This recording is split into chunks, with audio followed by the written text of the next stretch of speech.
যদি কাউকে না করতো তাহলে আমার কোনো অবজেকশন ছিল না, অনেককেই করছে তাহলে আমাকেও করতে হবে। চট্টগ্রাম ৯ আসন থেকে বাংলাদেশ জামাত ইসলামী কর্তৃক আমি ২৪শে ডিসেম্বর নমিনেশন পেপার পাই। তো ২৫ ডিসেম্বর তো ক্রিসমাস ডে ছিল, ২৬ ডিসেম্বর ফ্রাইডে, আর স্যাটারডে ২৭ ডিসেম্বর। ২৮ ডিসেম্বরে আমি ইউএস এমবাসিতে রিনাউন্সিয়েশনের জন্য অ্যাপ্লাই করি এবং সেটা তারা অ্যাকসেপ্ট করে আমাকে আবার অ্যাপয়েন্টমেন্ট দিছে ফার্দার এটা প্রক্রিয়ার জন্য। তো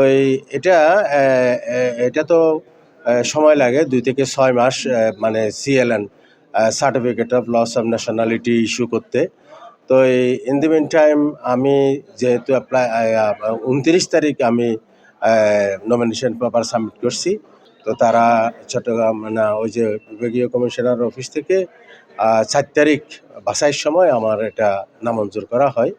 তো এই নামঞ্জুর করছে যে ইউএস সিটিজেনশিপ আমার আছে, সেজন্য ওই সার্টিফিকেট অফ ন্যাশনালিটি, পাসপোর্ট এবং সোশ্যাল সিকিউরিটি নিয়ে যাওয়ার জন্য বলছে। এই অ্যাপয়েন্টমেন্টও আমাকে দিছে। তো যেহেতু এটা প্রক্রিয়াধীন, সেজন্য আমি আমার এটা অ্যাকসেপ্ট করার জন্য অ্যাপিল করেছি। তো এই অ্যাপিলেও তারা যেহেতু সিএলএন নাই, সেজন্য তারা অ্যাকসেপ্ট করে নাই। কিন্তু আমার জানা মতে এই শুধু অ্যাপ্লাই করে বিএনপির অনেক প্রার্থীকে তারা বৈধতা দিছে। আব্দুল আওয়াল মিন্টু, শ্যামা ওবায়েদ, তারপরে হচ্ছে কয়সার আহমদ, ওসমান ফারুক, তারপরে হচ্ছে মালেক, এ ধরনের অনেককেই তারা অ্যাকসেপ্ট করেছে। তো এই কাজেই এটা যেহেতু নমিনেশন দেবার আগে তো সারেন্ডার করার কোয়েশ্চেন আসে না, তো সেই তো সারেন্ডার প্রক্রিয়াটা শুরু করব।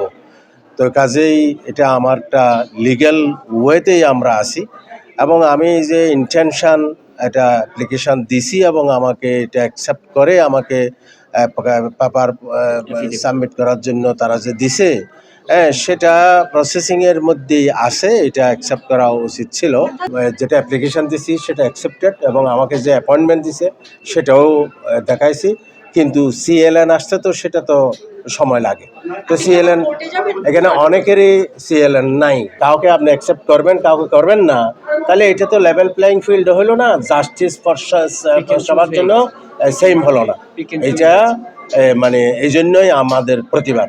যদি কাউকে না করতো তাহলে আমার কোনো অবজেকশন ছিল না, আর যেহেতু অনেককেই করছে তাহলে আমাকেও করতে হবে। তো রিটার্নিং অফিসাররা বিভিন্ন জায়গায় এটা অ্যাকসেপ্ট করছে, সেজন্য আমি ব্যারিস্টারের সাথে কথা বলে সেটা সিদ্ধান্ত নেব।